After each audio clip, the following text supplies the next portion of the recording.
This is the first video in a series of videos that I would like to do on processing deep sky objects with PixInsight. I'm doing this for two reasons. The first reason is my processing skills are always getting better and more sharp the more I do this, and it'd be nice to see the progression over time. It could be educational as well as entertaining at some points. And my second reason for doing this is because each object needs its special little touch. Processing a galaxy and processing a nebula are completely different, and even processing the Orion Nebula compared to the Iris Nebula is another difference in itself. Let's begin this video with a fireside PixInsight tutorial, and hopefully you guys learned something. Sit back, relax, and enjoy.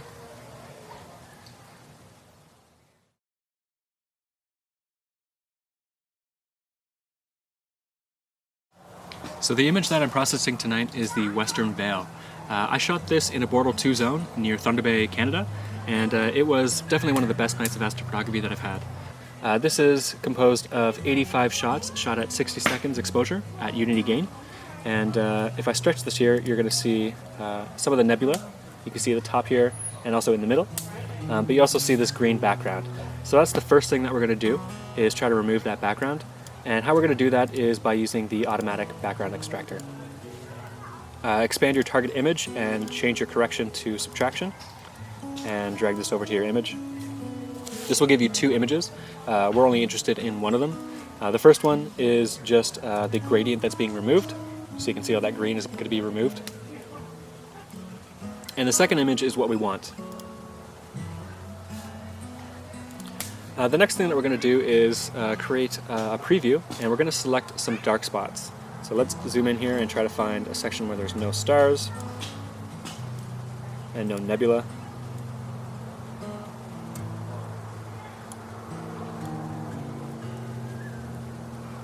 Let's do this spot here. Take a look at our preview and just make sure there's no stars in there. That looks good enough. So the process that we're going to be opening now is the background neutralization. And what it needs is a reference image of that preview that we just created. So select your preview as the reference image and drag this onto your image. Next we're going to be using the color calibration function. Oops. Not channel combination, but color calibration. And with this, we're going to use a background reference again. So our reference image is that preview that we created earlier. Press OK, and with the default settings, drag this over to your image. Alright, so it looks a bit funky right now, but if we stretch this again, we should see something that looks a bit more normal. And that looks pretty good. I'm liking that. I'm pushing these up to the side here so I can keep track of what I've done. But this image looks pretty nice. We're done with the preview, so we can remove the preview here. Go to Preview and then Delete All. And the next thing that we're going to do is SCNR. I'm going to do a bit of removing of the green color. I'm going to use the color to remove as green, and I'm going to bring this down to 75%. Let's drag this on our image. Nice. That looks good.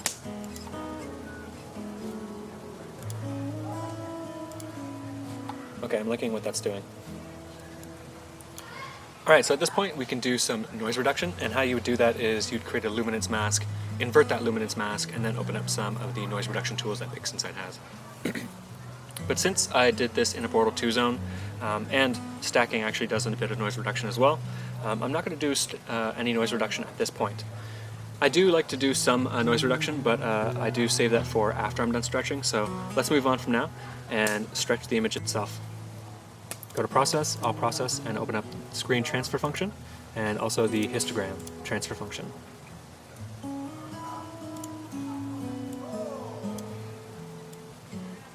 Okay, there's a few ways that you can stretch with the screen transfer function.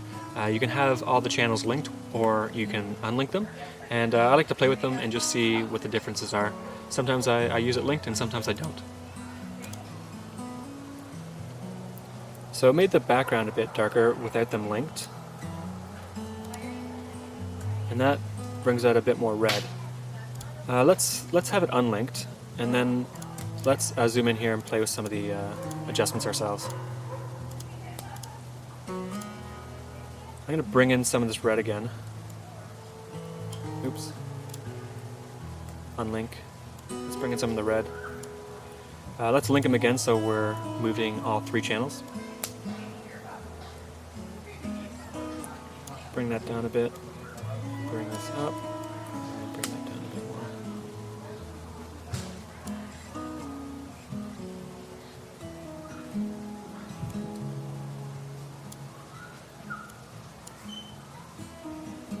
Okay, I'm linking that.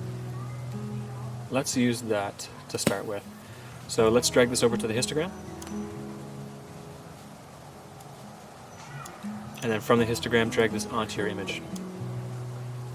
Remove this stretched, or it'll look double stretched. We don't want that. And this is our stretched image.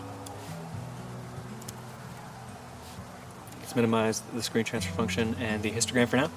And the next thing I like to do is a bit of noise reduction at this point. Let's zoom in and make a preview actually. Let's take a look at that preview. And what I like to use for noise reduction is TGV, I think it is, TGV denoise. Select the CEI lab mode, and this will open up the lightness and chrominance tab. With the default settings, they are applied a bit too heavy, so I like to turn those down a bit.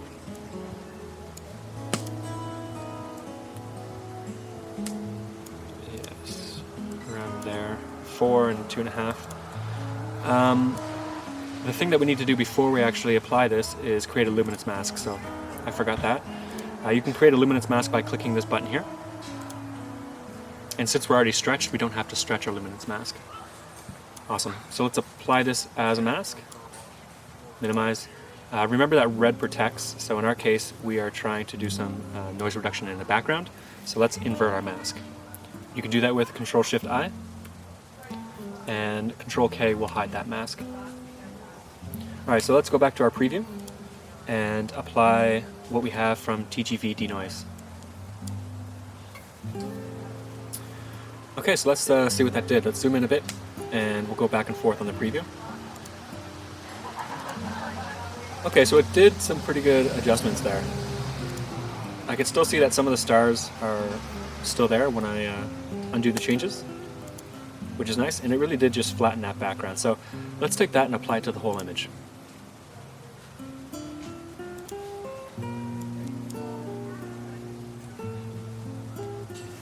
Alright, this process is taking forever, so I might as well throw a log on the fire.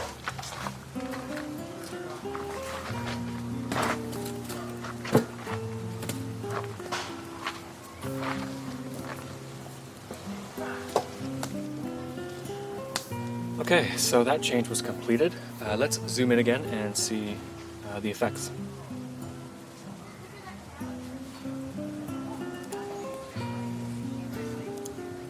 Nice, very subtle. I'm liking that. Okay, let's minimize TGV denoise, and let's focus on the background now. So to do that, we're going to create a range mask. Let's remove all our previews first and our masks, and then open up range selection.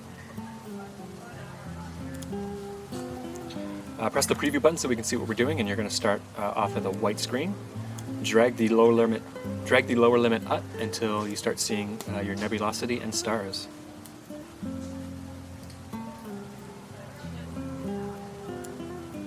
So that looks pretty good. I'm going to start with that. Let's lower the upper limit. Too much.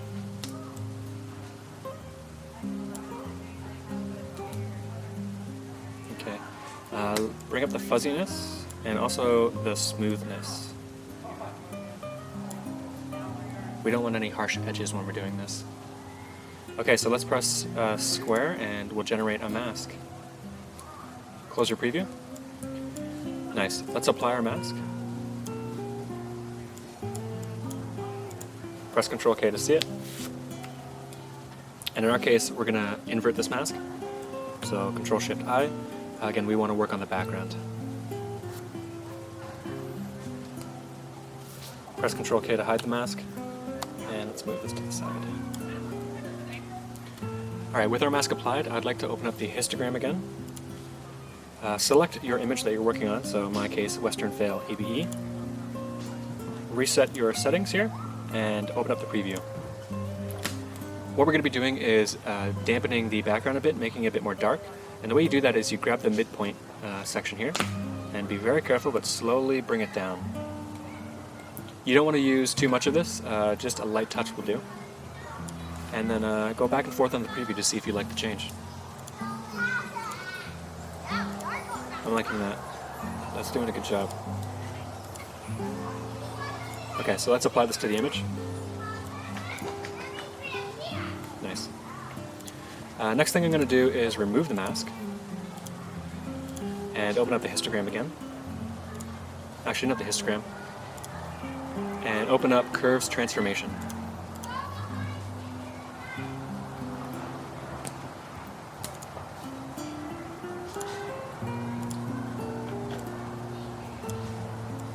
With this Curves Transformation, we're going to be playing with the contrast a bit, and we're going to do a slight S-curve.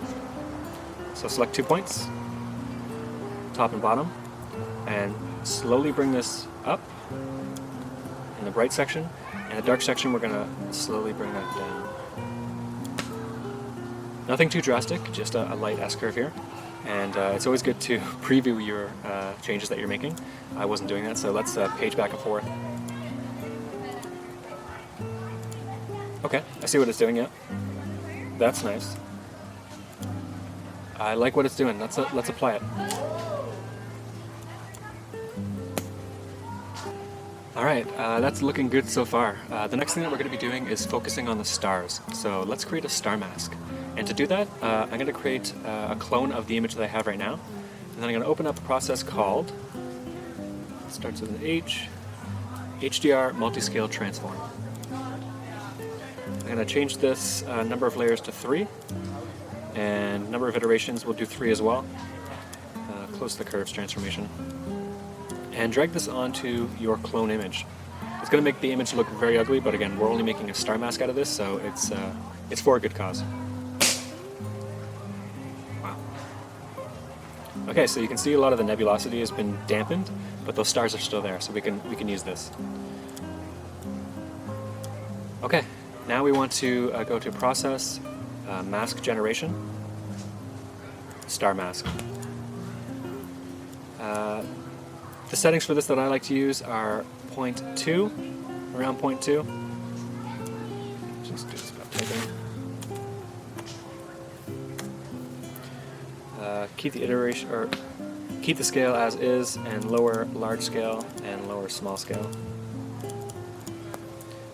Smoothness, I like to have this as around 12 or so. Binarize, I select, and everything else is good as is. Drag this onto your clone image, and we should be able to select those stars.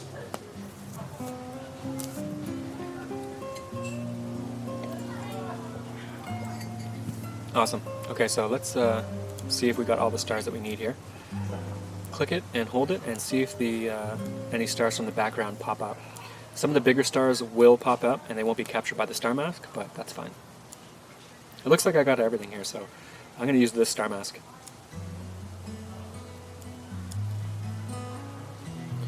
Alright, minimize the star mask function.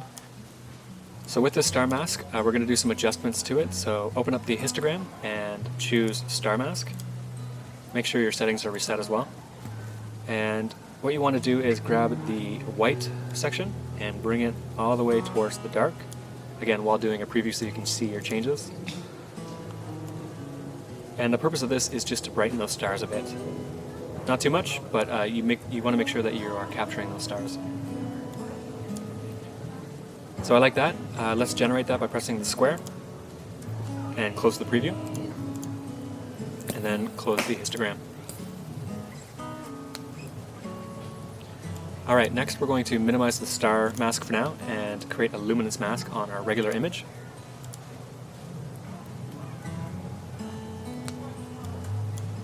With this, apply it as a mask to our image, and let's see how it is applied. See if it needs to be inverted at all. In this case, no. Red protects, and we're looking on this, and we're looking to do changes on the stars, so this works.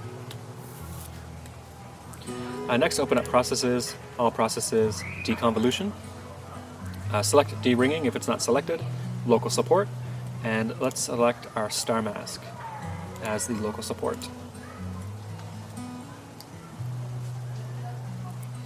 I like to zoom in and look at the stars before doing any changes, so let's do that, and drag over our settings.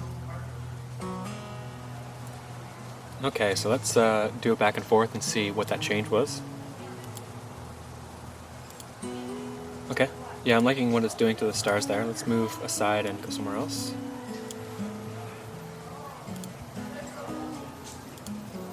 Yeah, that's not a bad change. So it looks dull at first, and then it's going more pinpoint. Awesome. On a large scale, let's do a back and forth and see what it looks like. Yeah, you can't really tell too much there. Okay, let's minimize the deconvolution and remove our mask. And let's open up our star mask and apply that to the image this time. Make sure your stars are selected, which in this case they are. Go to Processes, All Processes, and then Morphological Transformation. I like to use Morphological Selection, and I don't like to play with this too much, but I will bring it down to like 0.46. The amount I'm going to bring down as well. And the size that I like to use is 7 with the circle operator. Let's zoom in here and see what this is going to do to our stars. Actually, let's create a preview so we can go back and forth easier. Okay, so let's try what these settings look like. It's decent. Let's go back and forth and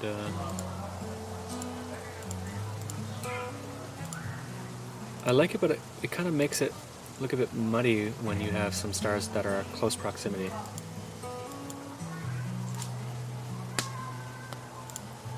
Let's try it on the actual image and then see what it looks like.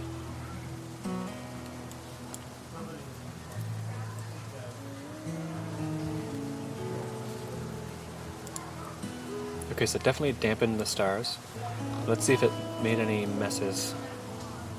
So right here, like, there's now a worm type object between the stars, where it was more pinpoint here, kind of blended together.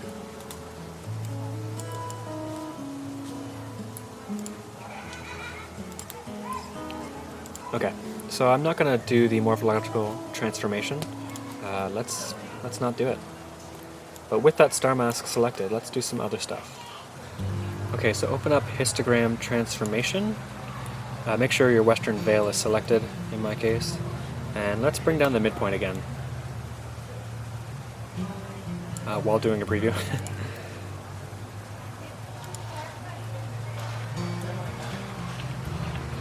Alright, I like what's happening there. Let's do it back and forth. Yeah, I like that. Let's apply it to the whole image and see what it looks like. Okay. Nice. Alright, let's minimize the histogram transformation and close our preview and remove our masks. Okay, so the next thing that I want to do is work on the nebulosity. I already have a range mask selected and I also have a star mask. So let's use some pixel math to mix those two together and get a different mask. I like to use the expression editor when doing pixel math and do range mask minus star mask.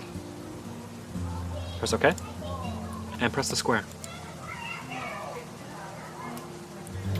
So I did a mistake here. I didn't change the destination, so the changes made were made to the actual image. I don't want to do that, so let's revert that and open up the destination section here, create new image, and make sure that our color space is grayscale as well. Now we can press the square, and yeah, that's the image that we're looking for.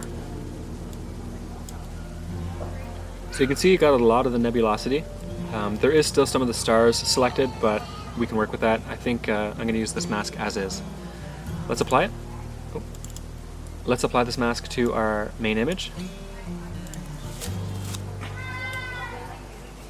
And again, red protects, so in this case we are going to be changing the nebulosity. Remove this. Once you have the mask applied, go to Processes, All Processes, Color Saturation. There it is. And open up the preview and start making some adjustments until you find what you like.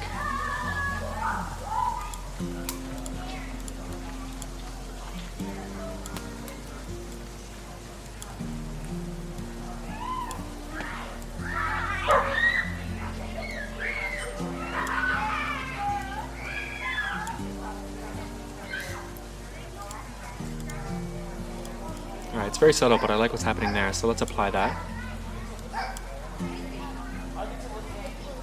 And let's do some more saturation adjustments with the curves transformation.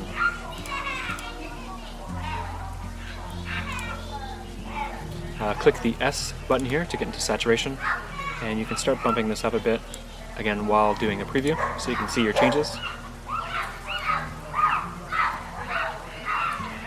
That's a bit way too aggressive, so let's dial it back a bit. And I also like to make adjustments to the CIE component. Let's bump this up as well. Nice, not too much.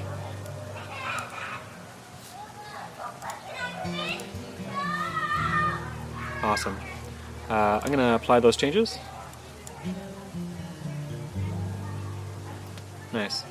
And there's one other thing I'd like to do with the curves transformation. So let's open up that preview again and go to Hue. And I like to bring out a bit more of that blue that we see here, so let's bump that up a bit. Alright, so those hue adjustments really make that blue pop out into a nice, more royal blue. I like what's happening there. So let's apply this to the image and move on. Alright, there's one more thing I'd like to do to this image before finishing it off, and that is by using this same mask and using the local histogram equalization. I don't like to use this with too heavy of an amount, usually about something between 0.2 and 0.4. So let's see what we have here.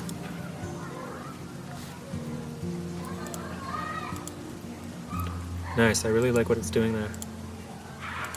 It's really bumping up that nebulosity. Let's dial it back just a bit.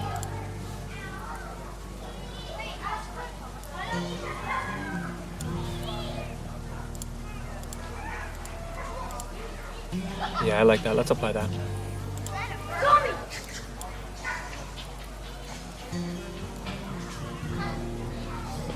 Nice. Alright, so let's remove our mask. With no masks applied, let's open up the curves transformation and reset the settings here. Go over to the RGB and let's apply another S curve to adjust the contrast with everything in mind. Open up your preview. Bring that down a bit and then bring this up slightly.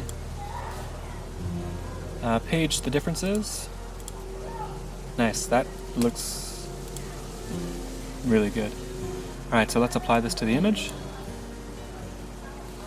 And let's go back and forth just to make sure. Yeah, I do like what it's doing there. Let's go in.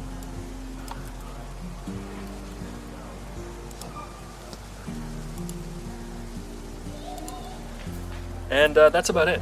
At this point, I would do some geometry changes to this. I would crop it properly and make it more presentable. But as for bumping up the colors and playing with the stars and stuff, I think we're done. Everything looks good here, and yeah, I'm quite happy with this image. Anyways, hopefully you guys enjoyed what you saw, and watch out for that next PixInsight processing tutorial coming soon. Have a good night, and I'll talk to you later.